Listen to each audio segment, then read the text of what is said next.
اجرت اور ہدیہ، دین کی خدمت یا دین کا سودا، اصل حقیقت کیا ہے؟ ذرا خاموشی سے اپنے دل سے پوچھئے۔ اگر ایک نوجوان حافظ قرآن جو برسوں کی محنت کے بعد قرآن کریم کو اپنے سینے میں محفوظ کرتا ہے،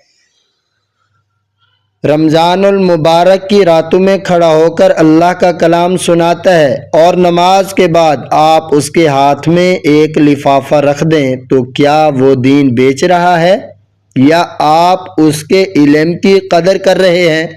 کیا ہر مالی تعاون سودا ہوتا ہے یا کبھی وہ خدمت بھی ہوتا ہے؟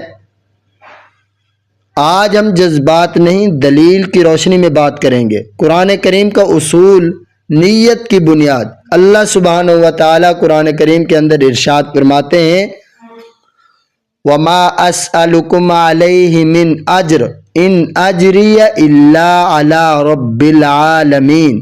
میں تم سے کوئی اجر نہیں مانگتا، میرا اجر رب العالمین کے ذمہ ہے۔ یہ آیت ہمیں سکھاتی ہے کہ دین کی اصل بنیاد اخلاص ہے، تجارت نہیں۔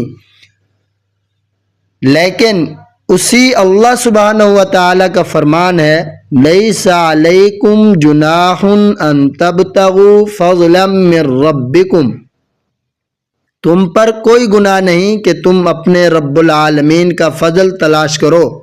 اسلام رزق کو حرام نہیں کہتا، حرام نیت کو کہتا ہے۔ حدیث پاک کے اندر ایک واقعہ مشہور ہے، صحیح بخاری میں موجود ہے۔ چند صحابہ کرام رضوان اللہ تعالی علیہم اجمعین کسی بیمار شخص کو سورۃ الفاتحہ پڑھ کر دم کرتے ہیں اور وہ اس سورۃ الفاتحہ کی برکت سے شفا یاب ہو جاتا ہے۔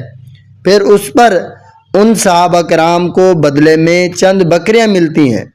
جب نبی کریم صلی اللہ علیہ وسلم سے پوچھا گیا تو آپ صلی اللہ علیہ وسلم نے فرمایا، ان احق ما اخذتم علیہ اجرا کتاب اللہ۔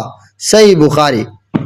سب سے زیادہ حقدار چیز جس پر تم اجرت لو وہ کتاب اللہ ہے۔ سوچئے، اگر قرآن پر معاوضہ لینا مطلقاً حرام ہوتا تو کیا نبی کریم صلی اللہ علیہ وسلم خاموش رہتے؟ ہرگز نہیں۔ اصل فرق کیا ہے؟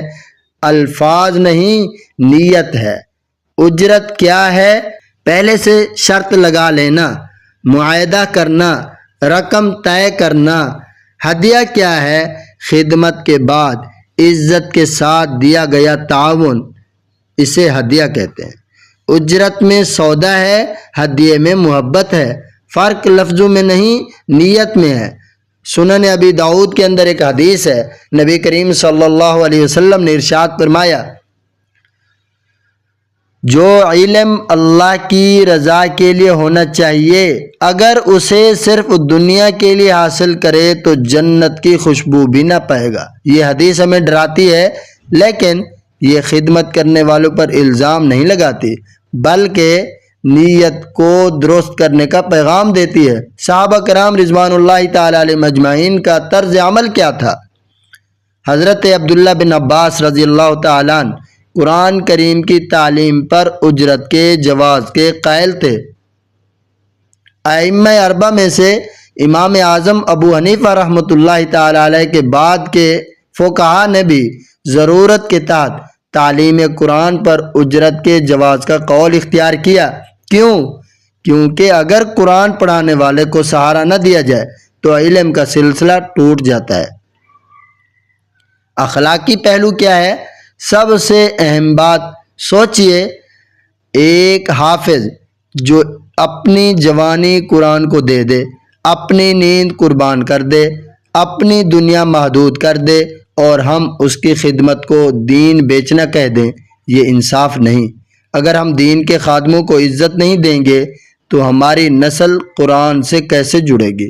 علماء اور حفاظ کی مدد کرنا ان پر احسان نہیں، اپنے دین پر احسان ہے۔ دین کو کاروبار بنانا خطرناک ہے، لیکن دین کے خادم کی مدد کرنا جائز ہے۔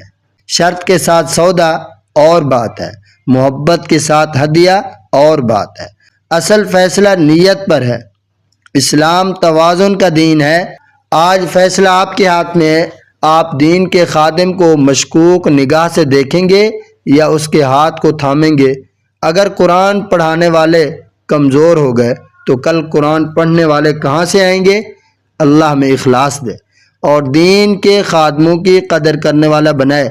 آمین یا رب العالمین۔ میری ویڈیو اگر آپ کو اچھی لگی ہو کمنٹ میں ضرور بتائیے، اور اگر آپ کی کوئی قیمتی رائے ہو وہ بھی ضرور بتائیے۔